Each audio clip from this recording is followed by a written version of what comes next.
चलिए आज हम बात करते हैं राष्ट्रीय मीन्स कम मेरिट परीक्षा का सेट पोर्शन का गति टॉपिक लेक्चर नंबर 1। तो चलिए शुरू करते हैं। सबसे पहले अपन बात करते हैं इस लेक्चर में गति की परिभाषा। इस लेक्चर से अपन ने सेट चालू कर दिया, इसके पहले अपन ने मैथ पूरा कवर कर लिया था, अब इसके बाद सेट का करेंगे।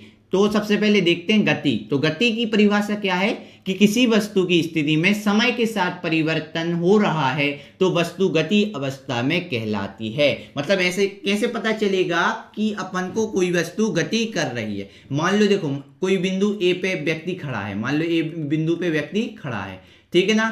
कुछ 5 सेकंड बाद कितने सेकंड बाद, मान लो 5 सेकंड बाद, 5 सेकंड बाद वो यहाँ पहुंच गया। मान लो चल दे दौड़ के कैसे भी गया, वो यहाँ पहुंच गया, यहाँ पहुंच गया। तो वस्तु की माने कोई भी व्यक्ति की स्थिति में परिवर्तन हुआ, पहले यहाँ था और कहाँ हो गया 5 सेकंड बाद यहाँ। माने समय के साथ उसकी स्थिति में परिवर्तन हुआ। पहले ए पॉइंट पे था, मान लो यहाँ बी पॉइंट पे पहुंच गया। तो बी पॉइंट पे पहुंच गया मतलब इसका मतलब क्या है कि एक स्थिति से दूसरी स्थिति में गया, माने एक जगह से दूसरे स्थान गया, तो उसके लिए थोड़ा सा समय लगा, तो उस वस्तु की स्थिति में परिवर्तन हुआ। पहले ए में था, अब बी में पहुंच गया। इसका मतलब है इसका समय के साथ स्थिति में परिवर्तन हुआ, यानी इसने गति की। सिंपल बात है, एक स्थान से दूसरे स्थान तक उसे जाता दिखाई दे। मान लो ये यहाँ था, अगर थोड़ी देर बाद यहाँ पहुंच गया, तो इसमें क्या हुई, उसने क्या की, गति की। क्या की, गति की। ठीक है।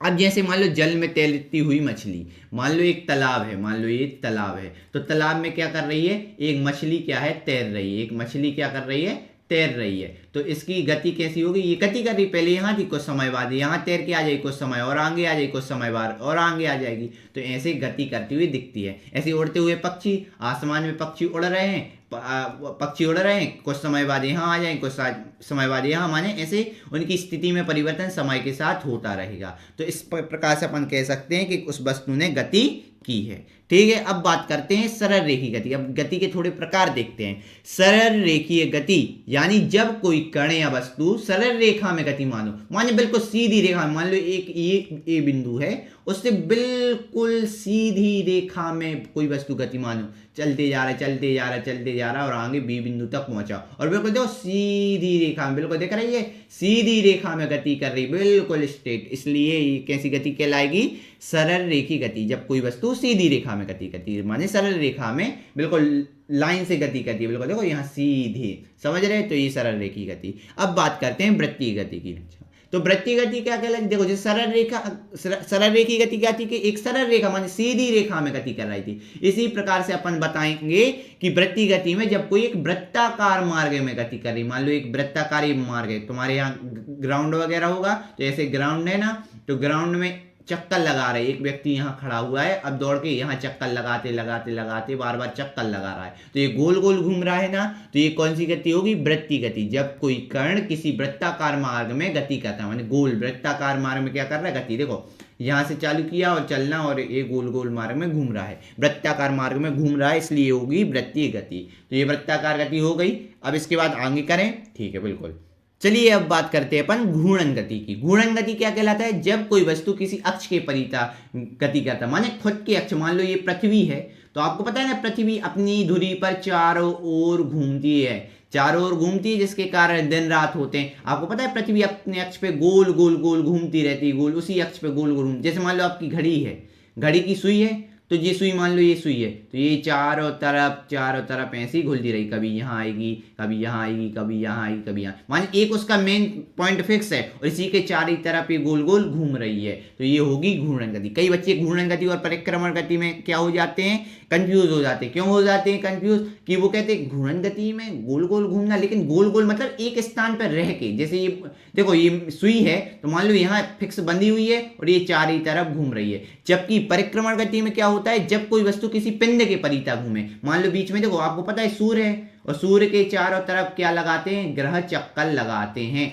ये ऐसे ग्रह चक्कर लगा रहे हैं ना, तो ये परिक्रमा माने परिक्रमा करते हैं। तो किसी भी चीज की, मान लो ये पेड़ लगा हुआ है, पेड़ में परिक्रमा करते हैं लोग, तो पेड़ के चारों तरफ परिक्रमा करते हैं। या कोई मंदिर है, मंदिर के चारों तरफ क्या करते हैं, परिक्रमा करते हैं। तो ये परिक्रमा करते हैं ना, इसलिए अपन क्या कहेंगे कि ये परिक्रमा करते हैं, परिक्रमा लगा रहे किसी पिंड। मान लो अपन को ये सबसे अच्छा उदाहरण है सूर्य का, सूर्य बीच में है उसके चारों तरफ क्या है, ग्रह क्या लगाते हैं, चक्कर लगाते, परिक्रमा करते। ये हो गई परिक्रमा गति। जबकि घूर्णन गति माने खुद के अक्ष में, जैसे आपको पता है ना पृथ्वी है तो वो खुद के अक्ष पे गोल गोल घूमती है, माने गोल गोल, जिसके कारण जो आगे वाला सूर्य से जो आने वाला प्रकाश है, जो आगे यहाँ पड़ता है वहां दिन होता है, बाकी पीछे साइड होती है रात होती है। यहाँ तो घूर्णन गति के कारण ही दिन रात होती है। और परिक्रमण गति, ये चीज याद रखना, घूर्णन गति के कारण पृथ्वी पे क्या होती है, दिन और रात होती है। जबकि परिक्रमण गति के कारण क्या होता है, ऋतु परिवर्तन। ऋतु परिवर्तन यानी मौसम का परिवर्तन होगा, ठीक है ना। ये आ गई बात समझ में, आगे बढ़े अब। बिल्कुल,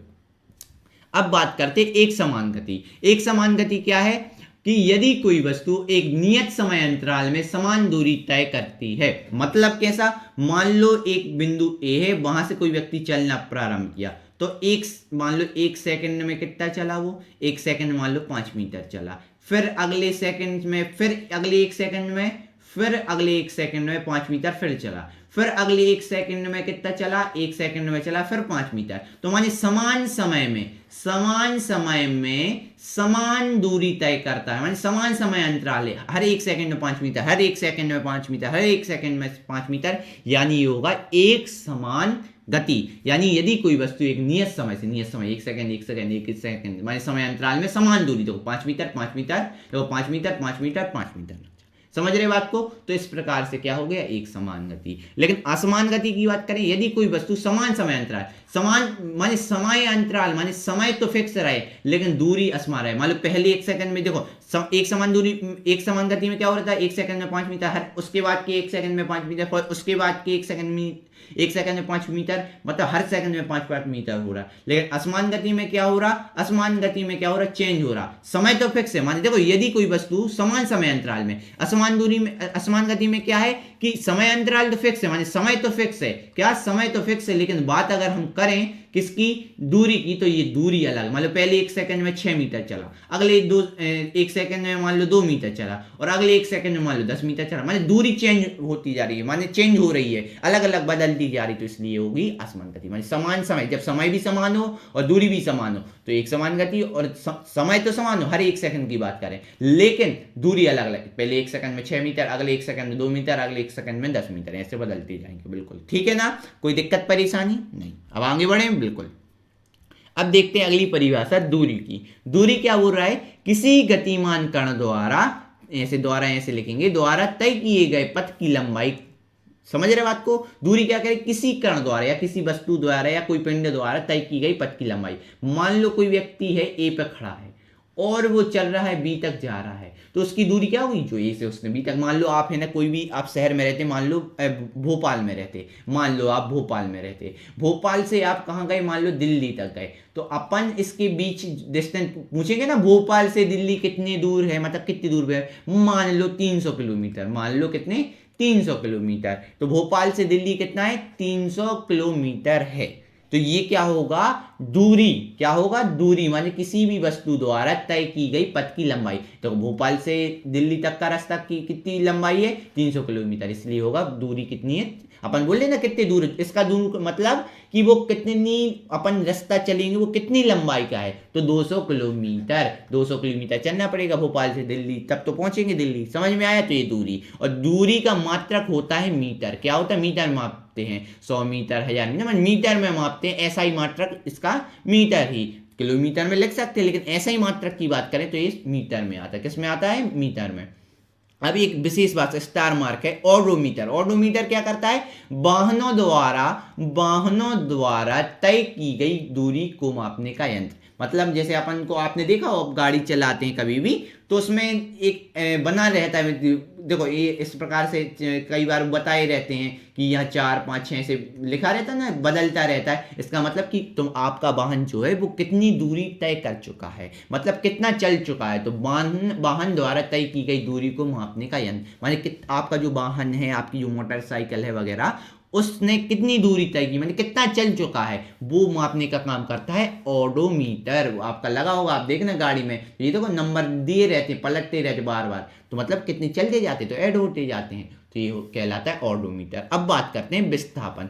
किसी गतिमान वस्तु की प्रारंभिक तथा अंतिम स्थिति के मध्य न्यूनतम दूरी। मान लो कोई व्यक्ति ए से गया, चालू हुआ कि पहले यहाँ चला, बी पे पहुंचा, बी के बाद नीचे साइड चला तो सी पे पहुंचा, फिर है ना इस साइड और बढ़ा, ये सी पे पहुंचा, फिर और बढ़ा, यहाँ डी पे पहुंचा, डी पे पहुंचा, फिर और बढ़ा और यहाँ जाके ई पे पहुंच गया, माने इतनी। तो अगर दूरी की बात करेंगे तो ये लंबाई भी गिनेंगे, ये भी, ये भी, ये भी, क्योंकि दूरी की परिभाषा क्या है, पथ की कुल लंबाई, माने जितना रास्ता चला है तो ये होगी दूरी। तो ये मान लो ये 5 चला, ये भी 5 चला, ये ठीक है ना, ये 5, ये खड़ा 5, ये भी 5, ये भी 5, तो टोटल कितना चला, 20 किलोमीटर, मान लो किलोमीटर में, ही सब काय में मान लो किलोमीटर की, ठीक है ना, तो किलोमीटर में। तो ये हो गया, अपन यहाँ क्या चीज की बात कर रहे हैं, ये हो गया दूरी की। टोटल कितनी पथ की लंबाई है, 5, 10, 15, 20, ये 20, तो ये हो गया दूरी। लेकिन हम बात करें विस्थापन, तो विस्थापन कहलाता है जहां से चलना प्रारंभ किया और जहां रुके, चल के रुके, उसके बीच की न्यूनतम दूरी, माने शॉर्टकट रास्ता। देखो इतनी दूर ऐसा गए, फिर ऐसे गए, फिर ऐसे गए, फिर उसके बाद नीचे गए, इसका कोई मतलब निकला नहीं निकला। लेकिन अपन डायरेक्ट जा, माने पहुंच तो गए, टाइम लगा, लेकिन अपन सीधा भी तो जा सकते थे। तो ये जो सीधा बिल्कुल शॉर्टकट रास्ता है, जैसे आप कहीं भी जाते हैं तो शॉर्टकट रास्ता लेते हैं क्योंकि समय कम लगे, जल्दी पहुंच जाए। इसी प्रकार से ये लंबा लंबा घूम के गया तो टोटल पथ की लंबाई हो गई दूरी, लेकिन इसका जो शॉर्टकट रास्ता होता वो कहलाएगा इसका विस्थापन, माने प्रारंभिक स्थिति जहां से उसने चालू किया चलना और अंतिम स्थिति जहां वो जाके रुका, इसके मध्य की न्यूनतम दूरी को क्या बोलते हैं, अपन विस्थापन बोलते हैं। समझ में आया, ठीक है ना, अब समझ में आया, विस्थापन हो गया। आगे बढ़े, बिल्कुल ठीक है। चलिए अब बात करते हैं अपन चाल की। किसी वस्तु द्वारा एकांक समय में तय की गई दूरी, माने एक निश्चित समय में तय की गई दूरी। मान लो कोई व्यक्ति है, ए से चलना प्रारंभ किया, पहले मान लो यहाँ 5 किलोमीटर चला, फिर यहाँ 5 किलोमीटर चला, फिर यहाँ 5 किलोमीटर चला, तो मतलब इसको यहां जाने में टाइम तो लगेगा, तो मतलब कुछ समय मान लो 10 सेकंड लगा इस पूरी दूरी को तय करने में। कितना लगा, मान लो 10 सेकंड या 10 मिनट, कितना भी मान लें, तो ये 10 सेकंड लगा दूरी तय करने में। तो किसी वस्तु द्वारा एकांक समय में तय की गई दूरी, माने जितनी दूरी चली गई। अब चाल का सूत्र होता है, चाल बराबर दूरी बटे समय, माने कुछ निश्चित समय में उसने कुछ दूरी तय की होगी, तो चाल का सूत्र है। और मात्रक क्या होगा चाल का, मीटर प्रति सेकंड। कई बार इसको मीटर को एम लिख देते, प्रति सेकंड माने -1, प्रति में माइनस का चिन्ह लग जाता, -1, या ऐसे मीटर प्रति सेकंड, इस प्रकार से बटे वाला ये लगा के किसी प्रकार से भी आपको क्वेश्चन पूछ सकता है कि चाल का मात्रक क्या है, तो ये बता देंगे मीटर प्रति सेकंड, इस प्रकार से लिख सकते हैं। और चाल का सूत्र होता है दूरी बटे समय, बिल्कुल ठीक है। आगे बढ़े, बिल्कुल। अब बात करते हैं औसत चाल की। औसत चाल क्या कहलाता है, किसी गतिमान वस्तु द्वारा तय की गई कुल दूरी तथा कुल समय के अनुपात को औसत चाल कहते हैं। आपको पता है चाल कहलाता है दूरी बटे समय। देखो चाल क्या कहलाता है, दूरी बटे समय। तो औसत की बात करें तो औसत चाल की अगर बात करें तो इसमें सिर्फ जुड़ जाता है कुल दूरी और कुल समय, माने टोटल टाइम और टोटल डिस्टेंस दोनों जुड़ जाते हैं तो औसत दूरी हो जाती है कि किसी वस्तु द्वारा तय की गई कुल दूरी और कुल समय के अनुपात आने बटे में है, ठीक है ना। तो औसत चाल का सूत्र बन गया, औसत चाल बराबर कुल दूरी बटे कुल समय। आ गया बात समझ में। अब आता है वेग। किसी गतिमान वस्तु द्वारा एकांक समय में तय किए गए विस्थापन को वेग कहते हैं। ये बिल्कुल इंपॉर्टेंट है। देखो चाल और वेग में सिर्फ थोड़ा सा अंतर है इसमें। देखो इससे याद रखो, वेग से विस्थापन और चाल से दूरी, माने अगर एक अंक समय में तय की गई दूरी की बात करें तो चाल, और एक अंक समय में तय की गई विस्थापन की बात करें तो क्या, वेग। समझ में आया, विस्थापन से वेग और दूरी से चाल, समझ रहे ना। तो वेग का सूत्र क्या होगा, विस्थापन बटे समय। जैसे होता है चाल का दूरी बटे समय, इसी प्रकार से वेग का होगा विस्थापन बटे समय।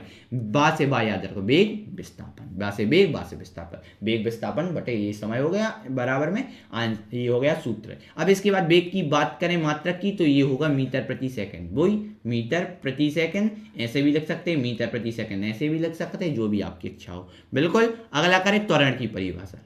वेग में परिवर्तन की दर को त्वरण कहते हैं। जब भी वेग में परिवर्तन होगा, क्या होगा, वेग में परिवर्तन होगा। मान लो पहले वेग कितना है, 5 मीटर प्रति सेकंड, और अब हो गया 7 मीटर प्रति सेकंड, फिर हो गया 8 मीटर प्रति सेकंड, फिर हो गया 2 मीटर प्रति सेकंड। मतलब वेग में परिवर्तन हो रहा है, तो वेग में परिवर्तन की दर को क्या कहते हैं, त्वरण कहते हैं। क्या कहते हैं? त्वरण कहते हैं। त्वरण का सूत्र क्या होगा? वेग बटे समय। त्वरण का सूत्र होगा, त्वरण बराबर होगा वेग बटे समय। और इसका मात्रक क्या होगा? मीटर प्रति सेकंड वर्ग, माने मीटर प्रति सेकंड वर्ग, या ऐसे लिख सकते हैं मीटर प्रति सेकंड। तो प्रति में आ जाते हैं माइनस की घात इनवर्स की, या तो ये बटे लगा के प्रति दर्शाते हैं। तो ये हो गया त्वरण की परिभाषा कि वेग में परिवर्तन की दर को त्वरण कहते हैं। बिल्कुल समझ में आया। आगे बढ़े अब। चलिए अब बात करते हैं, दो स्टार मार्क लगे हैं, दो इंपॉर्टेंट क्वेश्चन क्या लगे हैं। नियत चाल से गति करने वाली वस्तु की दूरी समय ग्राफ एक सरल रेखा होता है। मतलब जब चाल और दूरी के बीच में जब ग्राफ बनाएंगे तो वो कैसा आएगा? एक सरल रेखा आएगा, ठीक है ना। और दूसरा पॉइंट क्या बोल रहा है? वेग समय ग्राफ द्वारा, वेग और समय ग्राफ द्वारा त्वरण का अध्ययन किया जाता है। क्यों? क्योंकि त्वरण की परिभाषा अपन जानते, कैसे पता करेंगे? देखो, वेग और समय द्वारा, तो वेग और समय किस में आता है? किसके मान सूत्र में आता है? किसकी परिभाषा में? वेग बटे समय किस में आता है? त्वरण में। तो इसलिए त्वरण ही का अध्ययन करेंगे। जब वेग और समय की बात की तो वेग समय ग्राफ में किसका अध्ययन होता है? त्वरण का अध्ययन होता है। इस प्रकार से अपन ने क्या कर लिया? गति के टॉपिक के जितने भी कॉन्सेप्ट होते हैं जो आपके लेवल के एनएमएमएस में आ सकते हैं, उनको अपन ने पढ़ लिया है, ठीक है ना। तो अब मिलते हैं अगले लेक्चर में, जिसमें एक नए टॉपिक के साथ लाएंगे, आपसे चर्चा करेंगे, कॉन्सेप्ट समझाएंगे और तैयारी अपन एनएमएमएस की करेंगे। तो ठीक है, मिलते हैं अपन अब अगले लेक्चर में। तब तक के लिए थैंक यू, धन्यवाद।